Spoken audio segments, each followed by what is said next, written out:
नमस्कार. आजच्या सत्संगामध्ये स्वागत आहे. मागच्या सत्संगामध्ये एक प्रश्न ओझरता आला होता, तर आपण आज थोडासा त्या प्रश्नाच्या अनुषंगाने हा आजचा सत्संग घ्यायचा प्रयत्न करूया. मागच्या सत्संगामध्ये मी म्हटलं होतं की वेगवेगळ्या देवी देवता आपल्या शरीरामध्ये आपल्या वेगवेगळ्या अवयवांवर वास करत असतात आणि त्याचा सगळा उल्लेख वेदांमध्ये आला आहे. वेद हे प्रमाण वाक्य मानलं जातं. वेद आणि उपनिषद, गीता ही सगळी प्रमाण मानली जातात, शास्त्रांची प्रमाण आहेत. आणि वेद हे अपौरुषेय असल्यामुळे त्यात कोणतीही भेसळ नाही, अतिशय शुद्ध असं हे वेदांचं ज्ञान आहे. तर ह्या वेगवेगळ्या देवी आणि देवता कोणत्या आहेत? तर आकाश ह्या तत्वाची तन्मात्रा आहे शब्द, ज्यामुळं आपल्याला श्रवण होतं. आणि ही देवता, आकाश देवता, आपल्या कानांवरती स्थापन्न असते. तेज हे जे पंचमहाभूत तत्व आहे, त्या तेजामुळं कोणतीही गोष्ट पाहणं शक्य होतं. तर हे जे तेज आहे, हे तेज पंचमहाभूतांपैकी तेज हे आपल्या डोळ्यांमध्ये किंवा नेत्रांमध्ये विद्यमान असतं, ज्यामुळं पाहू शकतो. आणि असेच वेगळ्या वेगळ्या सगळ्या देवी देवता आपल्या वेगवेगळ्या ज्ञानेंद्रियांवर अध्यस्थ आहेत. अग्नी ही वाणीची देवता आहे, आप म्हणजे जल ही स्पर्शाची, आणि पृथ्वी ही गंध म्हणजे हुंगणे किंवा वास घेणे ह्या वेगवेगळ्या देवी आणि देवता आहेत. आता आपल्याला असं वाटेल की हे देवी आणि देवता हे काही मी मानत नाही. आपण त्याकडे येऊया. आणि त्याच्या आधी एक आपण परिभाषा पाहूया सत्याची, की जी आपण ज्ञान मार्गामध्ये पाहिलेली आहे. त्यासाठी एक गीतेतला श्लोक आहे. सांख्य योगामध्ये भगवंत म्हणतात, नासतो विद्यते भावा ना भावो विद्यते सतः, न असतो विद्यते अभावः आणि न अभावः विद्यते सतः. म्हणजे काय? जे सत आहे त्या सतचीच नेहमी सत्ता असते, त्या सतचा कधीही अभाव नसतो. आणि ना भावो विद्यते सतः, ना भाव म्हणजे न अभाव, अभाव कधीही नसणं ह्या सत्याचा, की जे आपल्याला माहिती आहे की सत हे त्रिकाला बाधित आहे, पण असतची मात्र नेहमीच कधीही सत्ता नसते. कोणत्याही क्षणी, कोणत्याही काळी, कोणत्याही देश, काल, वस्तू ह्या तिन्हीनी ज्याची बाध होत नाही ते आहे सत. आणि असत मात्र देश, काल, वस्तू ह्या सगळ्यांनी परिच्छिन्न आहे, ते असत. असा ह्या थोडक्यात ह्या गीतेतल्या श्लोकाचा अर्थ आहे. नासतो विद्यते भावो ना भावो विद्यते सता, न असत, असतची कधी सत्ता नाही आणि सतचा कधीही अभाव असू शकत नाही. आता पुढचं ह्या श्लोकामध्ये थोडक्यात भगवंत म्हणतात, उभयोरपि द्रष्टो अंतवान योहो तत्वदर्शिभिः. आता ह्या उभय म्हणजे दोन, ह्या दोन्ही पैकी जे अंतवंत आहे त्याला जो बाजूला काढून जो पाहतो तो खरा योहो तत्वदर्शिभिः, तोच खरा तत्वदर्शी आहे, तोच खरा ज्ञान मार्गी द्रष्टा आहे, तोच खरा साधक आहे. म्हणजे इथेही हाच न्याय लावलेला आहे की ज्याचा अंत आहे ते सगळं असत आहे आणि जे सत आहे ते अनंत आहे. देश, काल, वस्तू ह्या सगळ्यांनी जे अपरिच्छिन्न आहे ते सत आहे. पण हे सत जे आहे त्याच्यामध्ये कोणतंही परिवर्तन घडत नाही. त्यामुळं त्या सत्याला पाहणं शक्यच नाही, परिवर्तन नाही, त्याला जाणताही येत नाही, ते अज्ञेय आहे. आता ह्या सतचा आपल्याला व्यावहारिक जगामध्ये जगण्यासाठी काहीही उपयोग नाही. हे सत्य, परमार्थिक सत्य व्यावहारिक जगामध्ये, ह्या मिथ्या मायेच्या जगामध्ये काडी मात्र कामाचं नाही. आणि मिथ्या वस्तूला जरी असत असली तरी तीच मिथ्या वस्तूच आपल्याला ह्या मायेच्या जगामध्ये जगण्यासाठी कामाची आहे. आणि म्हणून आपण तिला सत्य मानून विसत्य मानतो आणि तसे आपण जगतो. पण हे जगत असताना व्यावहारिक पातळीवर ह्या सगळ्या गोष्टी जरी आपण समजून उमजून दुर्लक्ष करून त्या तशा आपण जगत असलो तरी सुद्धा एक वेळ अशी आलेली होती की साक्षात भगवान ज्यांना म्हटलं जातं ते शंकराचार्य अद्वैत वेदांत हा जो हे तत्वज्ञानाचं जे फिलॉसॉफीचं जे सर्वोच्च असं जे शिखर आहे ते ज्यांनी गाठलं त्या शंकराचार्यांची सुद्धा एकदा अशी स्थिती आली की हे अद्वैतच खरं आहे आणि ह्या सृष्टीची कधी उत्पत्ती झालेलीच नाही, ती नुसती प्रतीती आहे, संभावना आहे, जी कोणत्याही क्षणी जन्मालाच आली नाही अशी ही माया आहे. मग काय ह्या मायेचे एवढं गुणगान करायचंय, काय एवढं सगळं ह्याचं कौतुक करायचंय. हा असा थोडासा ताठा त्यांच्या मनामध्ये ज्ञानाचा येता क्षणीच ते एका वाटेमध्ये प्रवासाला चाललेले होते आणि त्यांना अनुभूती आली. सगळा शिधा संपला तरीही ते चालतच होते. भरपूर अख्खा दिवस ते चालत होते. संध्याकाळी त्यांच्या अंगातली शक्ती संपली, त्राण संपले आणि त्यांना आता एक पाऊलही पुढे टाकवत नव्हतं. आणि रस्त्याच्या पलीकडं भवानी माता एका छोट्या कुमारिकेच्या रूपामध्ये थोडी फळं त्या टोपलीमध्ये घेऊन बसली होती विकायला. ती दिसली त्यांना आणि त्या अन्नामधल्या प्राणशक्तीची त्यांना जाणीव झाली. आणि ते आता ती फळं खायला पण ते पाऊल पुढं तर टाकलं गेलं पाहिजे. अजिबात शक्ती उरलेली नव्हती त्यांच्या अंगामध्ये.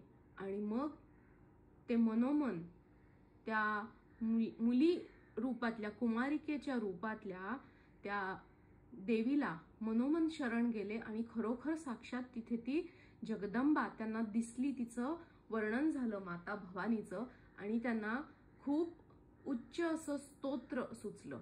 गतिस्त्वम गतिस्त्वम त्वमेका भवानी. ही जी मा भवानी आहे जिला गुरुजी देवी माता किंवा माता जी आहे ही माया आहे, माया देवी म्हणतात. हे जे देवी स्वरूप आहे तिचं, ती शक्तिदायिनी आहे, शक्ती स्वरूपिणी आहे. तिच्या शक्तीशिवाय जर ती शक्ती आपल्याला मिळाली नाही तर एक पाऊल सुद्धा पुढे टाकणं शक्य नाही. बाकी आपल्या ह्या सगळ्या ज्या देहाच्या गरजा आहेत त्या तिच्यावर, प्रकृती मातेवर अवलंबून आहे. आपण पराधीन आहोत. पराधीन आहे जगती पुत्र मानवाचा. हे पराधीनता हे देहाचं अगदी मूलभूत गुण आहे. हा प्रकृतीवरच आपण आधारलेले आहोत. तिसऱ्या दिवशी खायला अन्न मिळालं नाही तर मनुष्य पाण्याशिवाय सुद्धा जगेल आणि तेही मिळालं नाही तर 5व्या-6व्या दिवशी मनुष्य मरून जाईल. त्याला जगणं शक्य होणार नाही. इतकं हे सगुणामध्ये आल्यावर जरी हे तत्व निर्गुण असलं तरी सुद्धा ते जेव्हा सगुणामध्ये प्रकट होतं तेव्हा ते केवळ 3च गुण नाही तर गुणागुणेषु, गुणांमध्ये अनेक गुण वरतले जातात आणि अशा ह्या अनंत रूपांनी हेच निर्गुण तत्व साकार होतं. आणि ह्या मायेतल्या जीवांचं संरक्षण करण्यासाठी मग आपल्या संस्कृतीमध्ये अनेक देवी आणि देवता ह्यांची योजना केली गेली आहे. जेव्हा आपण असा विचार करतो की प्रत्येक चराचरामध्ये जर हे निर्गुण तत्व आहे जे सर्वव्यापी आहे, सर्व सर्वत्र आहे, सर्वगत आहे, तर ते एका दगडातही आहे, एका धोंड्यातही आहे. जेव्हा गावाकडे आपण जातो आणि पाहतो की 4 धोंडे त्याला शेंदूर फासलेला असतो आणि त्याची पूजा करतात, पण ते आंधळेपणाने करतात. आणि जेव्हा आपण ज्ञानमार्गी आहोत आणि त्या प्रत्येक कणामागं विज्ञानाने सुद्धा सिद्ध केलंय, एक एक कण जेव्हा त्याचं डायसेक्शन केलं गेलं तेव्हा त्या शक्तीला गॉड पार्टिकल असं म्हटलंय सायंटिस्टनी. त्यामुळं ही जी विज्ञानमय दृष्टी आहे त्या दृष्टिकोनातून सुद्धा हे सगळं समजून घेऊन जेव्हा आपण ज्या काही संकल्पना आपल्या संस्कृतीत रुजवल्या गेल्या आहेत, प्रत्येक गोष्ट, मग ती शस्त्र किंवा अस्त्र असू देत, खंडेनवमीला सगळ्या अस्त्रशस्त्रांची पूजा करतात. गायक लोक त्यांची वाद्य हे त्यांचं शस्त्र आहे, ते त्याची पूजा करतात. जो शेतकरी असेल तो नांगर, फाळ त्या दिवशी काहीही शेतात सापडणार नाही. खुरप, कुऱ्हाड जे काही ते वापरतात त्या सगळ्याची ते पूजा करतात. नागपंचमीला नागाची पूजा करतात. का? कारण काय?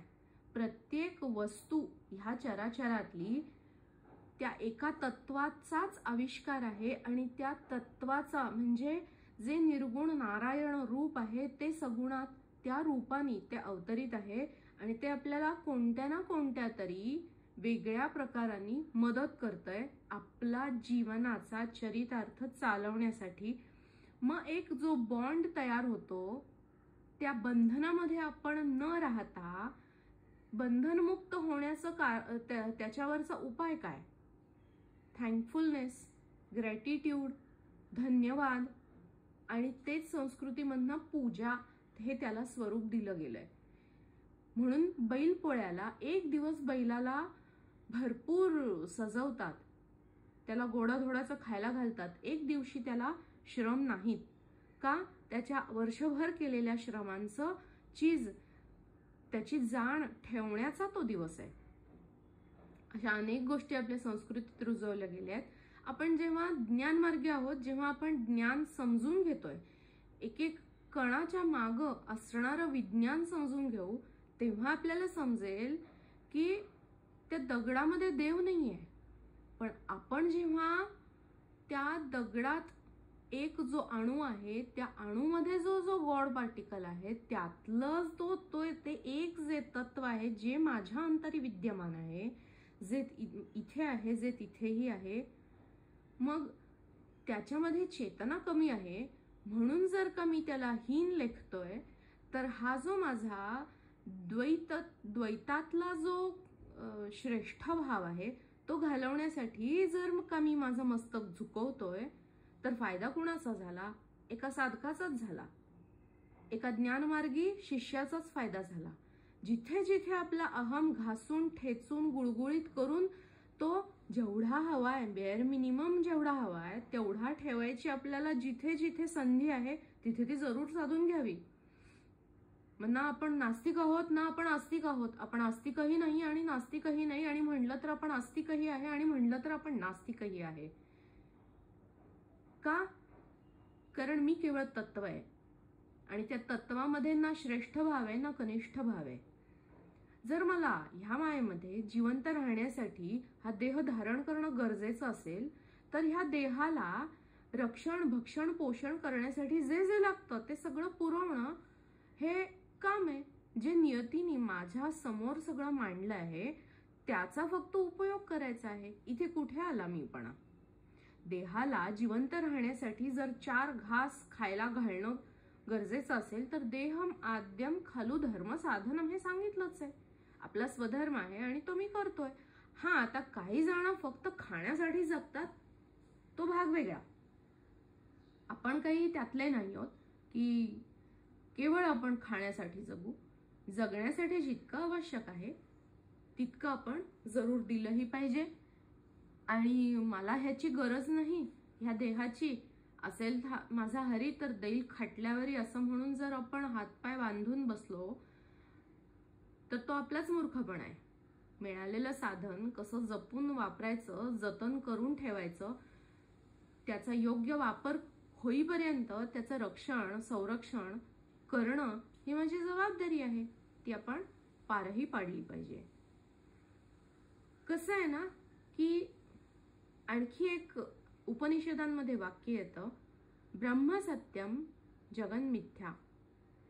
ब्रह्म हे सत्य आहे, हे सत्य डोळ्याला दिसत नाही, पण जगन ते दिसतं, डोळ्याला दिसतं, पण काय म्हटलंय ते मिथ्या आहे. जे दिसतंय ते अस्तित्वातच नाही आहे आणि जे दिसत नाही आहे त्याचीच केवळ सत्ता आहे. नासतो विद्यते भावा ना भाव विद्यते सतः. आता हे जे विरोधाभास आहे, ह्या विरोधाभासामध्ये आपल्याला केवळ मध्य साधायचा आहे. नुसतंच मी ब्रह्म आहे हा जप करून उपयोग नाही आहे. जे काही जीवन जगायचंय ते सगळं मायेमध्येच जगायचंय, पण हे समजून जगायचंय की हे जे जगत आहे ते केवळ गतीमधून निर्माण झालेलं जगत आहे. जो आरा असतो तो आरा त्या ऍक्सलला जोडलेला असतो, तो ऍक्सल फिरत नाही, तो स्टेडी असतो आणि म्हणूनच गाडी पुढे जाते. पण ती गती, त्या गती मिळण्याचं कारण हे त्या सेंटरला लपलेलं आहे, ते दिसत नाही पटकन. फक्त ते सेंटर, तो जो डॉट आहे, तो डॉट जो आहे, जो अपरिवर्तनशील आहे, त्या डॉट मुळेच ही गती मिळतीये. चक्राकार गती, आवर्त वृत्त, जे परत परत घडतंय, आवर्त वर्त, ते जे गर्त आहे, गोल गोल फिरून पुन्हा त्याच ठिकाणी तो बिंदू परत येण्याची क्रिया घडतीये. ती ह्या गतिशील असण्यामुळं ह्या जगताची उत्पत्ती झाली आहे आणि म्हणून ते दिसतंय. जर का ती गती थांबली तर जगत स्टँड स्टिल होईल, मग इंद्रियांना काही पकडताच येणार नाही आणि मग जगत असून नसल्यासारखं होईल. आणि हेच वेगळ्या पद्धतीने सांगितलंय, नासतो विद्यते भावो ना भावो विद्यते सतः. ब्रह्म सत्यम जगन मिथ्या. पण ठीक आहे हा विरोधाभास आहे. विरोधाभास कुठे आहे? प्रत्येक गोष्टीमध्ये देवतत्व पाहणं हाही विरोधाभास आहे. कुठे कुठे देवतत्व पाहणं? प्रत्येक गोष्टीत. माझ्याही शरीरामध्ये वेगवेगळ्या अवयवांमध्ये देवत्व पाहणं. शरीरच मिथ्या तर काय ते देवदेवता सत्य असतील? नाही, सत्य नाही आहेत. पण तरीही ते मानायचे आहेत. त्यांची शक्ती जी आहे ती शक्ती जिवंत राहण्यासाठी उपयोगी आहे ना. जोपर्यंत देह आहे तोपर्यंत ह्या देहस्थित देवताही आहेत. ज्या क्षणी ही वाणीची देवता, अग्नितत्व बिघडलं, बोलायचं बंद होईल, वाचा थांबली की मग समजेल त्या देवतेची काय शक्ती आहे. भले तिची शक्ती सीमित आहे, ती फक्त वाणीपुरती मर्यादित आहे, पण तिची शक्ती आहे ना. जरी ती मिथ्या असली तरी जगण्यासाठी ती आवश्यक आहे. ते सत्य काय कामाचं आहे? त्याच्यात काहीच हालचाल नाहीये, परिवर्तन नाहीये. त्या सत्याला जाणून ते मी होण्यासाठी हे शब्दच कामाला आलेले आहेत आत्तापर्यंत.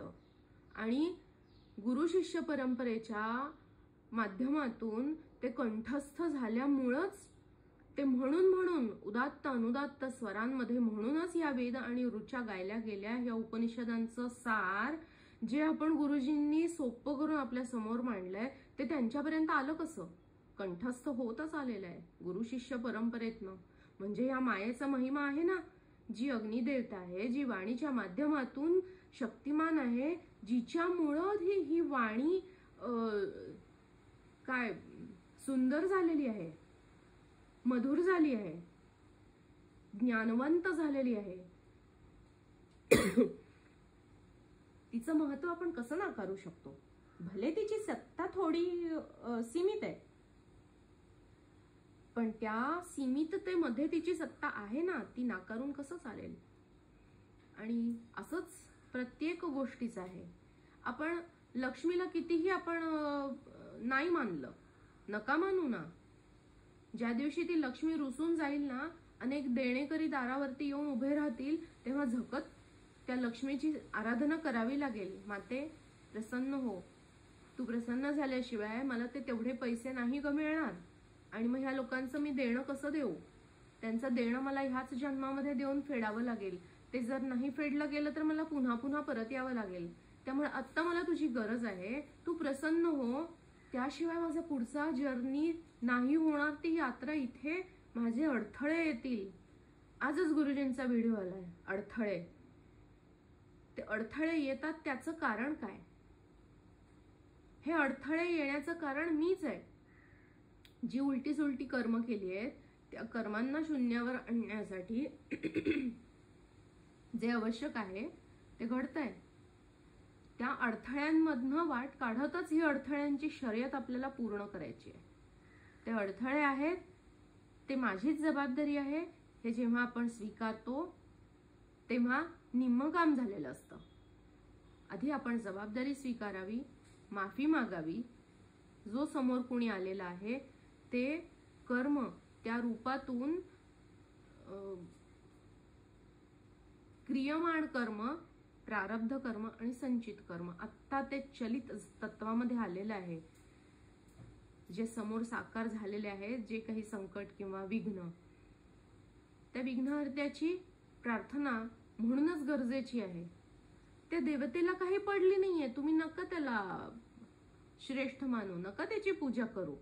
पण जोपर्यंत तुम्ही त्याची पूजा अर्चना करत नाही, जोपर्यंत ते विघ्न तुमचं टळत नाही, तोपर्यंत तुमची यात्रा पॉज मोडवर राहते. पॉज. कारण मन तिथंच अडकलेलं असतं. जोपर्यंत सगळ्या गोष्टी सुरळीत होत नाहीत तोपर्यंत तत्वज्ञान पटत नाही, समजत नाही. खाली पेट तत्वज्ञान पचतही नाही. 3 दिवसाचा जर भिकारी आहे की ज्याला काही मिळालं नाहीये खायला, त्याला तुम्ही किती तत्वज्ञान सांगा, त्याच्या समोर सांगा, अरे बघ, हे बघ, हे जे आहे ना हे सोन्याचं आहे, हे सोन्याचा हा करंडा आहे आणि ह्याच्या आतमध्ये ना मी मोक्षाचं दान ठेवलंय, आणि हे दुसरं आहे, हे साधं स्टीलचंच आहे हा करंडा आणि त्याच्यामध्ये मात्र पुरणपोळी आहे. तो म्हणेल ते मोक्षाचं ठेवा तुमच्याकडेच, आता मी ती पुरणपोळी, साधं मला स्टीलचं जे कुंड आहे तो द्या, ती पुरणपोळी खाणं मला गरजेचं आहे, नाहीतर मी पुढच्या क्षणी मरेन. जे भुकेलेले आहेत त्यांच्यासाठी रोटी किंवा चपाती हेच त्याचं ब्रह्म आहे.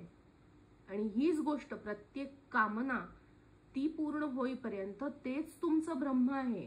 ते तत्वज्ञान बाजूला ठेवायचं आणि ज्या कामना, इच्छा त्या पूर्ण झाल्याशिवाय जोपर्यंत जीवाची तगमग थांबणार नाहीये ना, तोपर्यंत कितीही समजून घेतलं तरीही हे ब्रह्मतत्व इतकं सहज साध्य नाही. ते तुम्हाला दिसून सुद्धा दिसणार नाही, असून सुद्धा ते तिथे असणार नाही, अशी गत होईल. त्यामुळं जे पूर्ण करण्यासाठी हे जीवन मिळालंय, नियतीची योजना कोणत्या कारणासाठी झालेली आहे त्या प्रवाहासोबत आपण व्हायलाही पाहिजे. त्या गोष्टी त्या वेळी केल्याही पाहिजेत. त्यामुळं ज्या संस्कृतीमध्ये ह्या वेगवेगळ्या देवी आणि देवतांची रचना केली गेली आहे, ते रचना करणारे कोणी साधे सुधे लोक नव्हते हो, ऋषी मुनी द्रष्टे लोक होते. ते उगीच ह्या सगळ्या गोष्टींची रचना का बरं करतील? त्याच्या मागे अनेक कारणं आहेत, शास्त्रीय कारणं आहेत की जी आपण समजून घेतली पाहिजेत. गुरुजी सुद्धा म्हणतात, कोणतीही गोष्ट तुम्ही विचार न करता ती नाकारूही नका आणि विचार केल्याशिवाय तिचा स्वीकार सुद्धा करू नका. ती तशीच ठेवा. तुम्हाला माहित नाहीये ना, मग असंच समजा की त्याबद्दल मला काहीही माहिती नाही. कोणतीही गोष्ट त्याच्यावर विचार न करता जर ती आपण नाकारली तर त्यामागं दडलेलं खूप काहीतरी असं स्वर्णमयी काहीतरी जे छान आपल्यासाठी असेल त्याचा आपण अवेअर करतो. हेही होता कामा नये. आणि कोणत्याही आपले जे अप्रोक्षानुभव, तर ह्या सगळ्या गोष्टी बुद्धीचा वापर केल्याशिवाय त्याचा स्वीकारही नाही करायचा, तुर्तास बाजूला ठेवायचं. त्याच्यावर जर विचार करणं आपल्याला शक्य नसेल तर ते बाजूला ठेवायचं. हाच त्यावरचा उपाय आहे. आणि ह्या अध्यात्मामध्ये गोष्ट इतकी सुंदर आहे ना की ह्या उपनिषदांमध्ये जितकं ह्या निर्गुणाचा गवगवा केलाय तितकाच सगुणाचा सुद्धा केलेला आहे. म्हणजे अभ्यास करताना वाटतं की अरे आपण हे कशाचा अभ्यास करतोय, ह्या सृष्टीची उत्पत्ती कशी झाली, मग अन्न कसं उत्पन्न झालं, आता हे अन्न कसं उत्पन्न होतंय, त्याचा मला काय उपयोग आहे, आध्यात्मिक दृष्टिकोनातून कसा उपयोग आहे ना. अन्नो वै रसः रसो वै प्राणः प्राणो वै आत्मा. आत्म्याला जाणून घ्यायचंय आपल्याला. मग आत्म्याला जाणून घ्यायचं असेल तर आत्म्याचं पोषण कशामुळे होतंय, रस धातूमुळे होतंय. मग हा रस धातू कशापासून उत्पन्न होतोय, अन्नापासून उत्पन्न होतोय. मग ते अन्न कुठून येतंय, आपण ते कसं खातोय, किती वेळेला खातोय, केव्हा कधी का खातोय, भूक लागतीये का मगच आपण खातोय का भुकेशिवाय खातोय, किती प्रमाणामध्ये खातोय, कोणत्या वेळी खातोय, कसं खातोय, थंड खातोय का गरम खातोय, केवढ्या गोष्टी आहेत. एक अन्न हा विषय खूप मोठा आहे. कारण अन्न हेच विषही होऊ शकतं जर ते चुकीच्या वेळी चुकीच्या प्रमाणात घेतलं, चुकीच्या भावनांनी चुकीच्या पद्धतीने चुकीच्या ठिकाणी खाल्लं तर तेच अन्न विष होऊ शकतं. आणि तेच अन्न औषध म्हणूनही काम करतं जर ते योग्य प्रमाणात योग्य ठिकाणी योग्य पद्धतीने योग्य विचारांनी ग्रहण केलं गेलं तर. असा एक फक्त अन्न जर आपण पाहिलं तर त्या अन्नाबद्दल इतका अपरंपार महिमा आहे. ज्या अन्नाने आपलं शरीर बनतं ते शरीर काय फक्त भौतिक शरीर आहे. त्या शरीरात जे रस रक्त धातू आहेत त्याचाच तो ओज बनतो. ते जे तेज साधनेचं दिसतं ते कुठून येतं, ते काय बिना अन्न पाण्याचं थोडीच बनतंय. सगळं आहे जे आपण खातोय ते, जे पितोय ते, जे विचार धारण करतोय त्या सगळ्या गोष्टींचा सगळा असा तो परिपाक आहे. मग तिथे अन्नाची आणि पाण्याची केवढी महती आहे. आणि मग मला सांगा, जर त्या अन्नाला इतक्या उदात्त पद्धतीने ग्रहण कसं करावं ह्याबद्दलचं एक वेगळं शास्त्र आहे. तर त्या अन्नाची विसरले,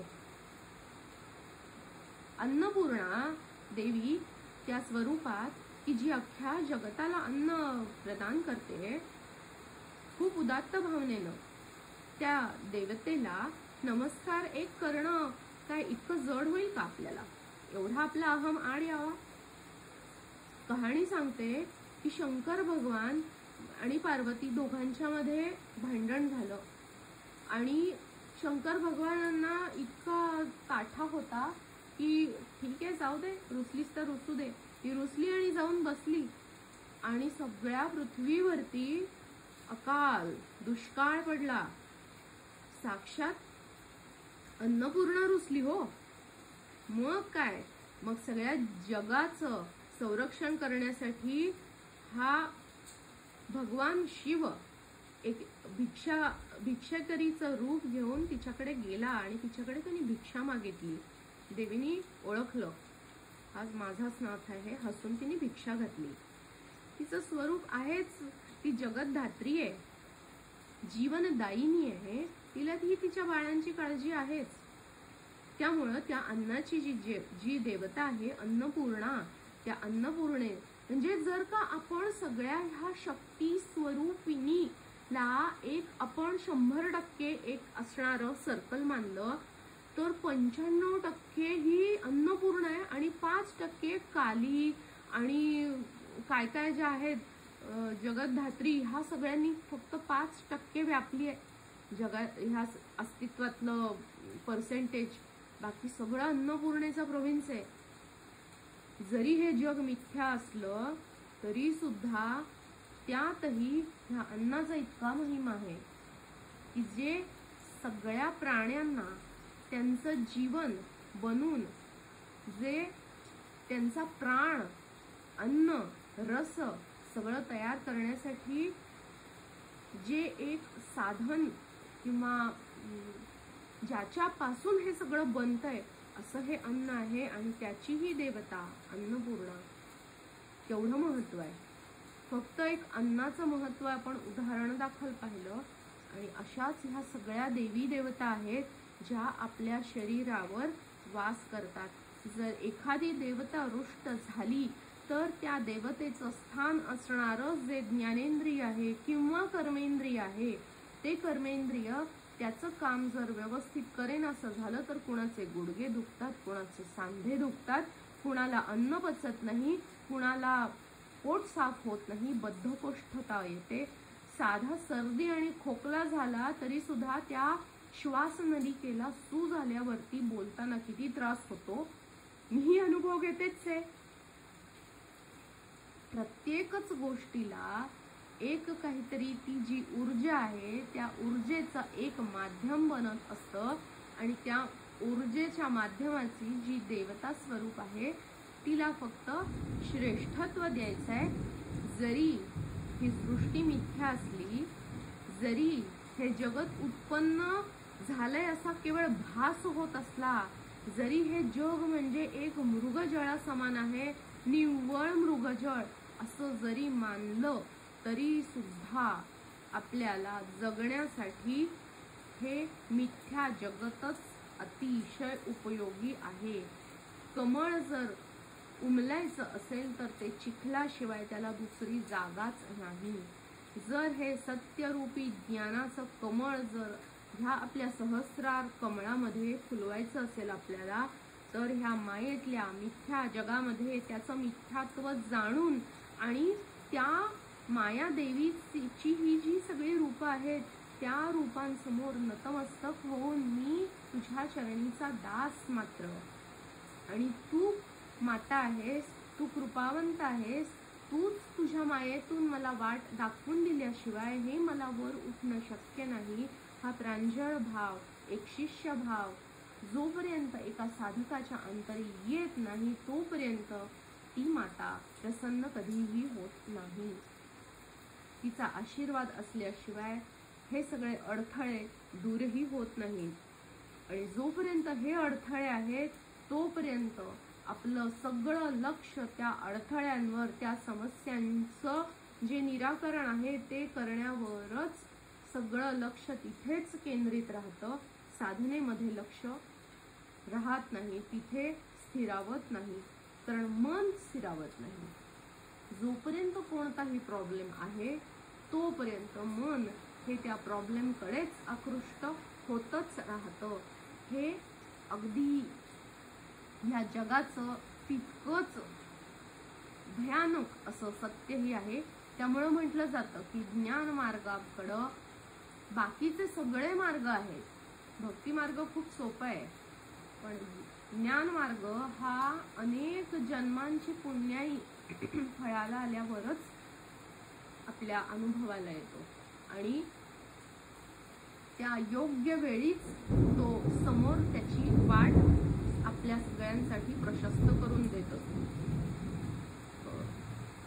असा हा सगळा भाग आहे आणि हे जे सगळं देश, काल, वस्तू ह्या सगळ्यांनी परिच्छिन्न असणारा हा मायेचा प्रोव्हिन्स, जे सगुण जे मिळालंय त्याला कमीपणा मानण्यापेक्षा किंवा त्याचं नश्वरत्व पाहण्यापेक्षा जे मिळालंय त्या सगळ्याचा योग्य तो वापर करून घ्यायचा. ठीक आहे, मिळालंय.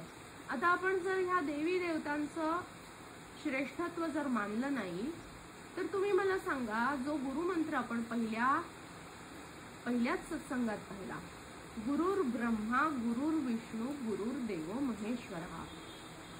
ब्रह्मा, विष्णू, महेश, उत्पत्ती, स्थिती, लय ह्या तिन्हीला एक देवता तत्व बहाल केलं गेलेलं आहे. ते जर सुरळीत व्हायचं असेल तर त्या देवता तिथे काम करतात. कुठेही काही प्रॉब्लेम आला की त्या जीवाला प्रॉब्लेम येतो आणि हे सगळं झाल्यावर जो जीव जन्माला येतो त्याच्यासाठी सांगितलं जातं मातृदेवो भव, पितृदेवो भव, गुरुदेवो भव. का बरं सांगितलंय? या जगामध्ये आपले जे काही कर्मांचे हिशोब शिल्लक आहेत ते जर पूर्ण करायचे तर आपल्याला देह धारण करायला लागणार आहे. त्याचं माध्यम कोण बनले? आपले माता आणि पिता. भले ते अज्ञानी असतील पण त्यांचं माध्यम आहे. त्यांनी आईनी ती कूस आपल्याला दिली, 9 महिने भाड्याने राहिला म्हणून आपल्याला जन्म मिळालाय. मग तिचं ऋण कसं फेडणार? तिला धन्यवाद देऊन, तिला आदर देऊन, तिच्याबद्दल प्रेम राखूनच हा जो बॉन्ड असतो प्रेमाचा सुद्धा, त्याचं परिशीलन अशाच पद्धतीने होतं. आणि म्हणून मातृदेवो भव, पितृदेवो भव, गुरुदेवो भव. जे मिळालंय ते सगळं उपयोगाचं आहे म्हणून मिळालंय. प्रत्येकाचा उपयोग आपण ज्ञानासाठी करून घ्यायचा. आणि जे आहे ते आहे, त्यात काय आहे एवढं, त्याला काही किंमत नाही असं म्हणलं की झाला. हा जो अहम आहे ना, अहमचा जो नाग आहे, त्या नागाने फणा वर काढला आहे समजा तुम्ही. किंवा आता हा काय, हा हे ना, हे काय असंच आहेत, पैशाच्याच मागे लागलेले आहेत. मी बघा कसा ज्ञानमार्गी आहे, मला बघा किती लवकरच्या वयामध्ये गुरु मिळाले, मार्ग मिळाला. झालं, घसरली गाडी, घसरली. आणखी एक सापाच्या तोंडापाशी गेलात, खाली घसरलात. कारण जो आत्ता पैशाच्या मागे धावतोय त्याचं लक्ष होतं ह्या जीवनामध्ये इतके मी पैसे कमवणार आहे. ज्या क्षणी तो आकडा पार करेल त्याच्या दुसऱ्या क्षणी त्याची योग्य वेळ येणार आहे. त्याला वाटेल की मी एवढे सगळे पैसे कमवले, काय उपयोग झाला, हे पैसे मी वर घेऊन जाणार आहे का? ही उपरती त्याला त्या क्षणीच होणार आहे जोपर्यंत तो 25 कोटी कमवत नाही. त्यामुळे त्याला त्याचं कर्म करू दे, त्याला तो त्याचा मार्ग आहे. हे तुमचं तुम्ही केलेलं आहे. आणि ते करून जेव्हा तुम्ही एखाद्याला डाऊन समजता आणि मला बघा कसं छान आहे, झाला, त्या अहंकाराने ग्रासला तुम्हाला, तुम्ही आलात त्या शेपटापाशी, पुन्हा सुरुवात करायची. असा हा खेळ आहे, हा चालू आहे. आणि हा सृष्टीमध्ये पूर्ण सगळा विरोधाभास आहे. जितकं सुंदर तितकंच कुरूप, जितकं थंड तितकं उष्ण, हे सगळं असणारच आहे. आणि ह्या सगळ्याचा अभावही आहे, हे आपण आतून जाणून चालायचंय. पण जे समोर दिसतंय त्या सगळ्यांना आदरानं, त्यांना योग्य तो मान देऊन, योग्य ते प्रेम देऊनच एक दगडाशी आपले जुळलेले ऋणानुबंध सुद्धा असेच ह्याच पद्धतीने हळूहळू कमी होतात, हळूहळू सुटतात. हेही तितकंच खरं आहे. आज थोडा वेगळ्या पद्धतीने सत्संग घ्यायचा प्रयत्न केलाय. थोडासा आवाजाचाही ताण येईल, त्यामुळं काही प्रश्न असेल तर विचारा, नाहीतर आपण आजच्या दिवसासाठी इथे थांबूया. हा, म्हणजे मी आता बऱ्याच गोष्टी बोलले, त्या संबंधित काही विचारायचं असेल तर विचारा. आणि जर वेगळा विषय असेल तर प्रश्न विचारा. योग्य वाटलं तर आपण त्याच्यावर पुढच्या वेळी सत्संग घेऊ.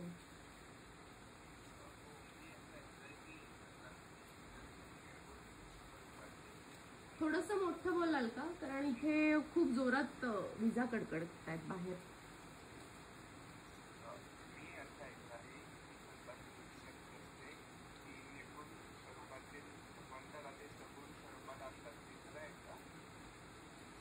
हो, खरं आहे. आपल्याकडेच किती उदाहरण आहेत अशी. पंढरपूरचा जो विठ्ठल आहे, त्या विठ्ठलाच्या मूर्तीतून सगुण साकार होऊन त्या विठ्ठलानी नामदेवाची खीर खाल्ली आहे. जनाबाईचं दळण दळलेलं आहे. तिचा शेला, विठ्ठलाचा शेला जनाबाईच्या घरी विसरून तिची जी ठिगळांची वाकळ होती, ती वाकळ त्याच्या अंगावरती दिसायला लागली. कितीतरी घटना घडलेल्या आहेत. थोडीशी संतांची चरित्र नुसती पाहिली, इंटरनेटवर हवं तेवढं अवेलेबल आहे. त्यासाठी कृष्णापर्यंत जायची गरजच नाही. आत्ताच्या आपल्या ह्या 100-200 वर्षातल्या ह्या गमती जमती घडलेल्या आहेत. महाराष्ट्र ही संतांची भूमी आहे. संतांचं पीक आलेलं होतं आपल्याकडे. कांदा मुळा भाजी अवघी विठाई माझी म्हणणारे सावता माळी, त्यांना स्वतः भेटायला विठ्ठल त्यांच्या मळ्यात गेला. ते कधी गेले नाहीत पंढरपूरला. कितीतरी उदाहरण आहेत, किती संत होऊन गेलेत आपल्याकडे. चरित्र नुसती जरी तुम्ही पाहिलीत ना, आणि त्यांना पाहिलेले लोक अजूनही काही जिवंत आहेत, जे आधीच्या पिढीतले आहेत. मी लहान असताना माझ्या आजोबांनी पंढरपुरामधल्या कितीतरी संतांना पाहिलेलं आहे. ही पिढी आतापर्यंत होती की ज्यांनी ह्यांना पाहिलेले आहेत. त्यामुळं जैशी सृष्टी, जैशी दृष्टी तैशी सृष्टी, जसा भाव तसा भगवंत. भगवंत गीतेमध्ये म्हणतात, ये यथा माम प्रपद्यन्ते ताम तथैव भजामी अहम. जो मला ज्या भावाने भजतो त्याला मी त्याच भावाने स्वीकार करतो. जर मला माझा देव माझा सखा वाटतोय तर मी भगवंत म्हणतो मी त्याच्यासाठी सखा आहे. जर कुणाला माझ्यामध्ये छोटंसं बाळ दिसतंय ना, तर मी ते बाळच होईन. ते मी झालो होतो. त्या सगळ्या बाळलीला केल्या मी कृष्ण होऊन. आपला भाव काय आहे, तो उच्च कोटीचा जर भाव असेल, त्याला ज्ञानाची जोड असेल, तर परमेश्वर आपल्यास श्रीखंड्या बनून एकनाथांच्या घरी 21 वर्ष प्रत्यक्ष पांडुरंग राबलेले आहेत. त्यांनी स्वतः पाण्याच्या घागरीच्या घागरी ते दुसऱ्या मजल्यावरती उचलून घेऊन गेले आहेत. श्रीखंड्या नावानी ते 21 वर्ष होत पाणक्या म्हणून काम केलंय. म्हणजे हा चाकरी करतो असा हा परमेश्वर आहे. त्याच्या भक्तांची चाकरी. किती अभंग आहेत त्याच्यावर, किती सुंदर गायलेत भीमसेनजींनी. देवांचाही देव करीतो भक्ताची चाकरी. का करतो तो चाकरी? त्या भक्ताला भगवंताचं नाम घ्यायला, नाम संकीर्तन करायला त्याला थोडा अवधी मिळावा, त्याला वेळ मिळावा. जनाबाई कोण काय खूप मोठी होती का? ती शेणाच्या गोऱ्या थापायची. तिची कीर्ती ऐकून एकदा कबीरजी गेले तिला भेटायला. मला जनाबाईला भेटायचं म्हणाले. गावामध्ये कोणीतरी सांगितलं की असं असं जा, पुढे जा आणि तिथे गेल्यावर उजवीकडे वळा. तिथे वळल्यानंतर तुम्हाला ती जनाबाईचं झोपडं दिसेल. ते गेले तसे. लांबनं बघतायत तर 2 बायकांच्या जोर जोरात हमरी तुमरीवरती भांडणं चाललेली होती. शिव्या गाळी देऊन देऊन चाललेली होती. मग कबीरजींनी विचारलं, जनाबाईचं घर कुठे आहे? ती काय समोर जना, ती काय भांडते ना, तीच आहे जना. मग त्यांचा मनामध्ये गोंधळ उडाला. जनाबाईचं मी नाव ऐकून इथे तिला भेटायला आलोय आणि ही तर शिवीगाळी करतेय त्या बाईशी. नक्की माझा काहीतरी भ्रम झालेला दिसतोय. तरी पण इतक्या लांब आलोय तर आता भेटूया तिला, बोलू तिच्याशी, म्हणजे काय ते कळेल. गेले, तिला विचारलं. तिथे जवळ गेल्यावरती पाहिलं ते फक्त पाहत होते. ती दुसरी बाई जी होती ती तिच्यासाठी गोऱ्यांवरनं भांडणं करत होती. जनाबाई म्हणाली, ज्या गोऱ्यांमधनं तुला विठ्ठल विठ्ठल नामाचा गजर ऐकू येईल ना, त्या गोऱ्या माझ्या आहेत. बाकी सगळ्या तू घेऊन जा. त्यांनी कानाला लावून पाहिलं तर कितीतरी गोऱ्यांमधनं विठ्ठल विठ्ठल नाव ऐकायला येत होतं. एवढी भक्ती आहे का आपल्या अंतरी? तेवढी भक्ती असेल, त्या पराकाष्ठेची भक्ती असेल तर तो परमेश्वर येतो, सगुण रूपात अवतरित होतो, त्याची लीलाही दाखवतो.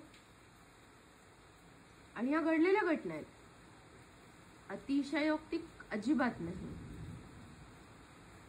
प्रत्येकाचा मार्ग आपला आपला वेगळा असतो.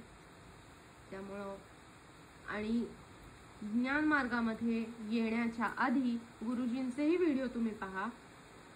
सेवा मार्ग, भक्ती मार्ग, असे वेगवेगळे मार्ग आहेत. आपले मागच्या जन्मामध्ये हे मार्ग झाल्यावरच ज्ञान मार्ग मिळतो. मुक्ती हवी असेल तर ज्ञानाला पर्याय नाही. ज्ञानोत्तर भक्ती ज्ञानेश्वर माऊलींनी सुद्धा सांगितलंय. भक्ती करा. कशी करा? ज्ञानोत्तर भक्ती करा. ज्ञान घ्या आणि ज्ञान झाल्यानंतर भक्ती करा. म्हणजे तुम्ही भक्तीमध्ये अडकणार नाही. अडकायचं कुठेच नाहीये. पण त्या अद्वैताचं ज्ञान घेतल्यानंतर ते जे तत्व आहे ना त्या तत्वाला श्रेष्ठ माना. मग ते कोणत्याही रूपात मध्ये माना. मग तिला माय माता म्हणा किंवा तिला गो माता म्हणा, नाहीतर एखाद्या झाडाची पूजा करा, त्याच्यामध्ये तेच तत्व आहे. मग ते द्वैतामध्ये तुम्ही शिष्य व्हा, एक भक्त व्हा आणि पूजा करा आणि अनुभव घ्या की तो जो आहे ना तो ईश्वर आणि मी कुणी वेगळा नाही, आम्ही एकच आहोत, ही अनुभूती येते. म्हणून ज्ञानोत्तर भक्तीलाही किंमत आहे, ज्ञानोत्तर सेवेलाही तितकाच महिमा आहे. जे हनुमंतानी केलं, हनुमंताला कोणीतरी प्रश्न विचारला, हनुमंता तुझं आणि रामाचं नातं काय रे? त्याने उत्तर दिलं, जर जीव भाव असेल तर मी त्याचा दास आहे आणि तो माझा मालक आहे.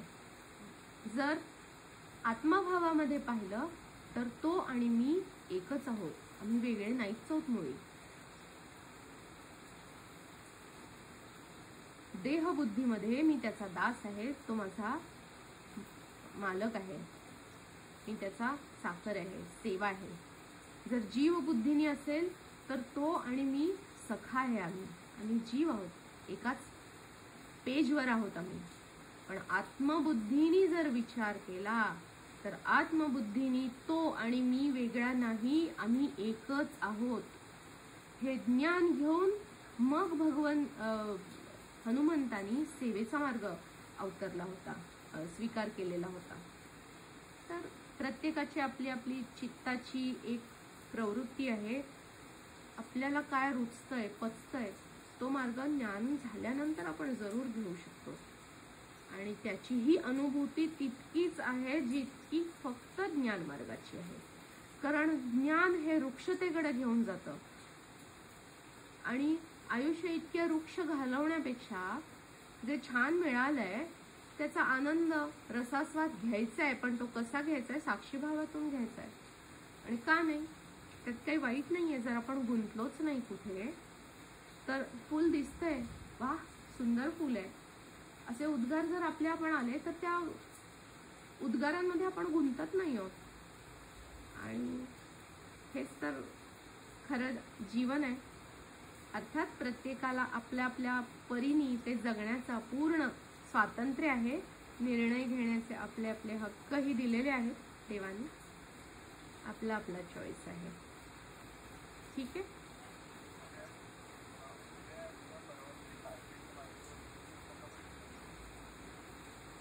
हो ठीक आहे, ठीक आहे. ओके ओके, धन्यवाद. आजचा सत्संग आपण इथेच थांबवूया. गुरुक्षेत्राला प्रणाम. धन्यवाद.